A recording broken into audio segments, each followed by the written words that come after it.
Welcome back to the Doug Karns program here on All Noise Radio, 267-495-4866, or DougKarnsProgram@gmail.com. You can also like our fan page at Doug Karns Program on Facebook. Just search for the Doug Karns Program. It'll pop up and just hit like. I appreciate that.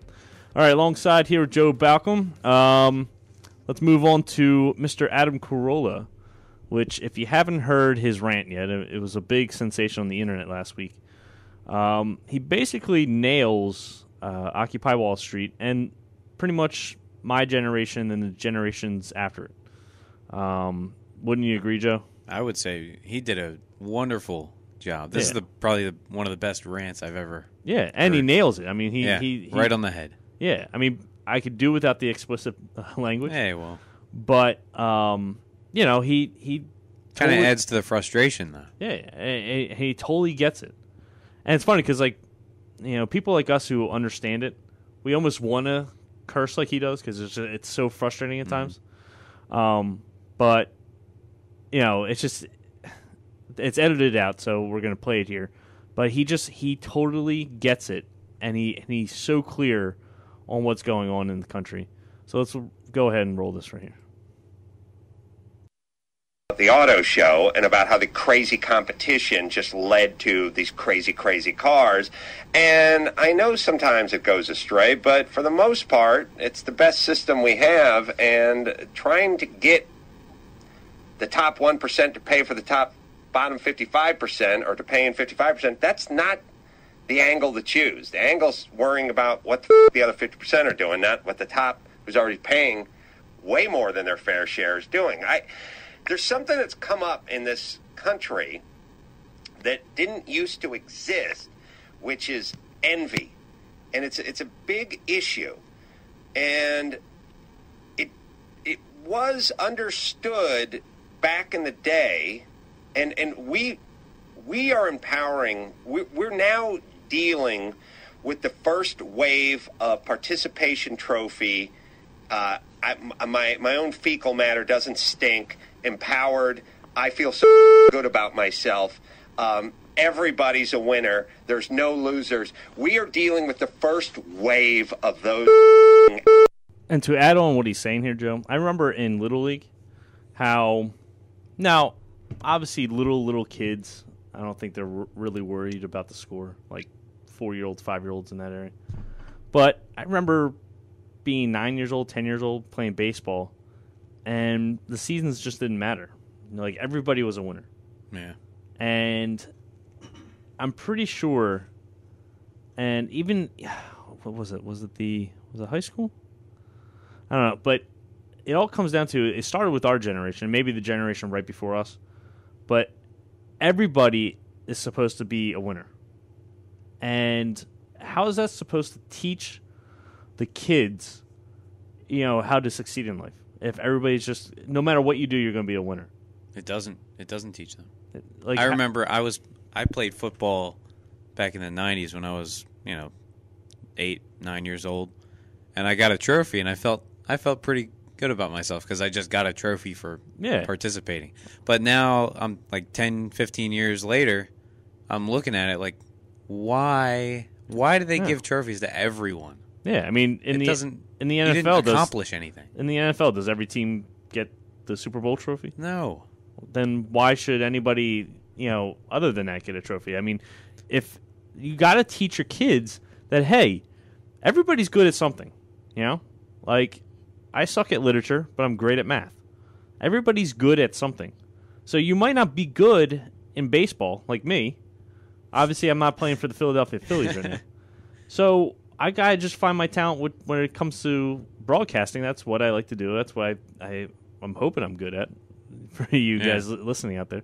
But, I'm not good at baseball. So why I don't deserve a trophy in baseball. I don't. Whether I'm 9 years old or 18 years old.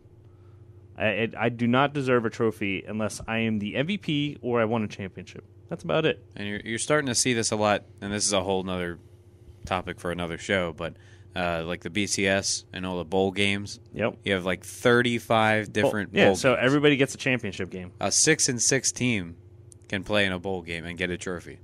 what is the motivation to practice hard and try to win every game of the season? I mean, the same teams go to the big bowl games every year.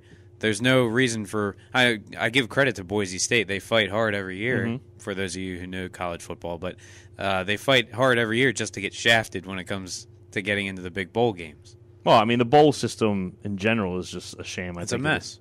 And it's basically just there to make money for the NCAA, which is such a Hippocratic organization because the college kids can't make any money.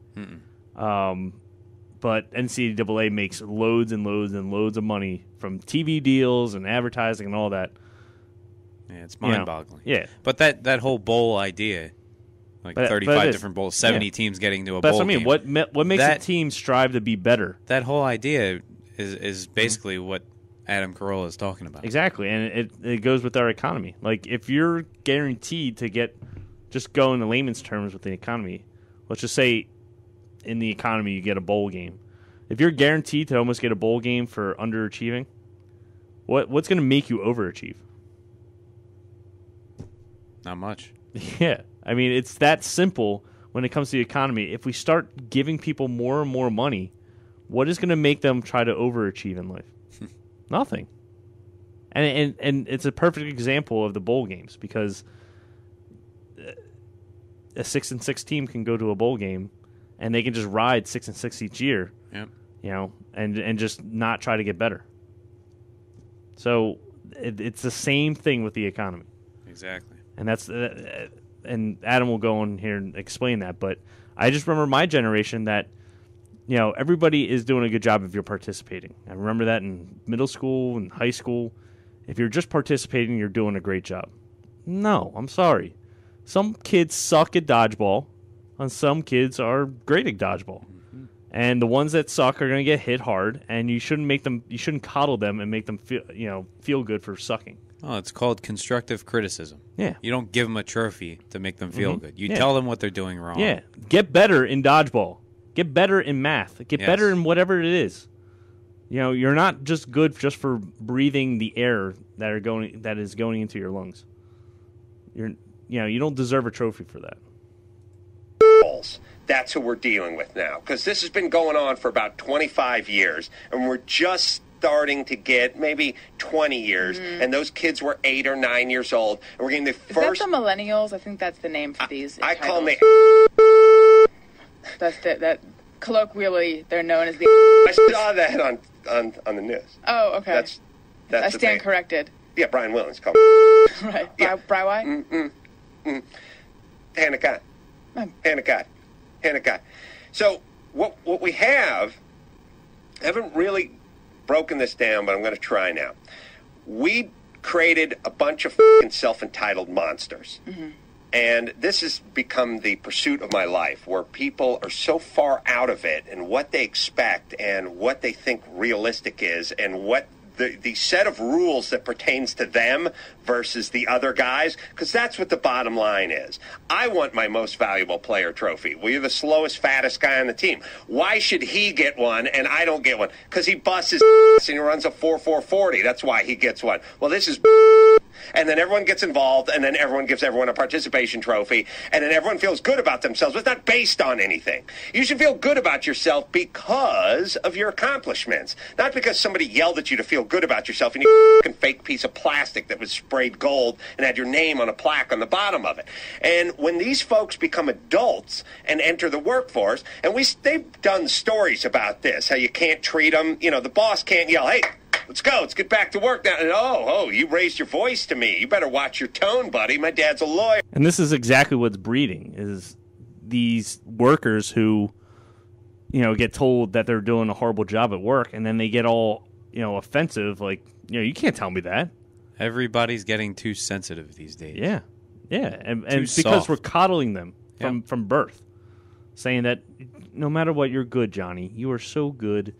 Doesn't matter if you go 0 for 10 in every single game you play baseball till the day you die, you're still the best thing out there. No, I'm sorry. You suck at baseball. Go find something else to do.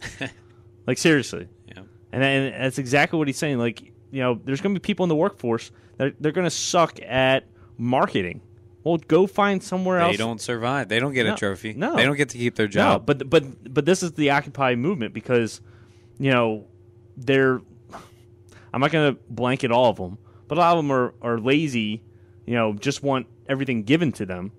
Not all of them. I know there's some that join that movement that are hitting hard times, but a lot of them, and a lot of TV appearances have proved this.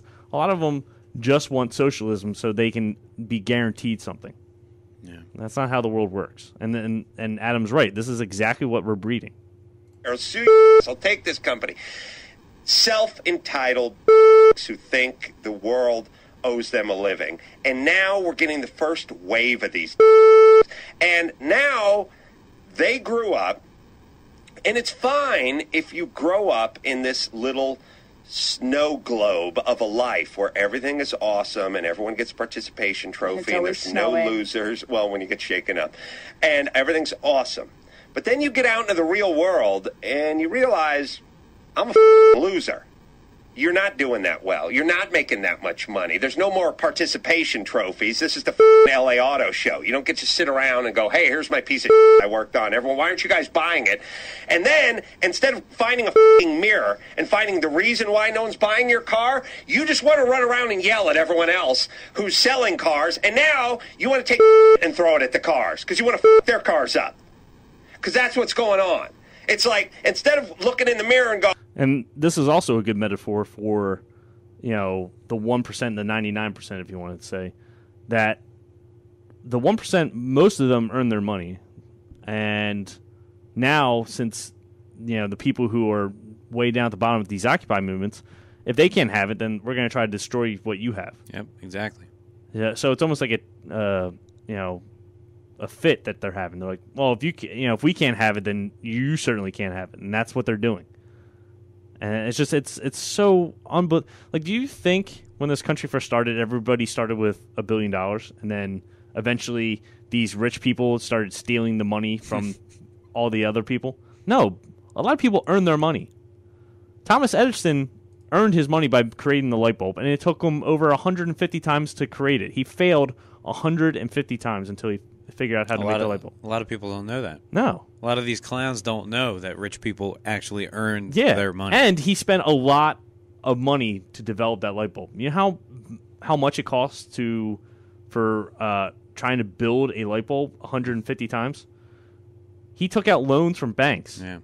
And he failed each time. He kept falling on his face, and he kept picking himself up to try to do it again. Like they don't government appreciate that. Yeah, the government didn't create a light bulb. They didn't say, "Hey, this is how you this is what we think is how you make a light bulb. So how about you just take what we just gave you and then you try to figure out?" No, he sat there from scratch by candlelight and figured out how to put a filament in a vacuum sealed piece of glass and turn it on with electricity, all by himself. And he failed. He failed miserably until he figured it out. Yeah. And some people need to do that. And these people want everything handed to them. Yeah, they don't want to fail the first time. They want that light bulb handed to them. They don't want to fail the first time. They want to succeed right off the bat. Right off the bat. And some rich people failed too. I mean, it took forever for Microsoft to get where they were. I mean, they were plateauing pretty hard until they finally figured out a formula of how to succeed. Yeah. All right, we'll come back and finish this Adam Carolla audio in just a second. So just hang in there. We'll be right back.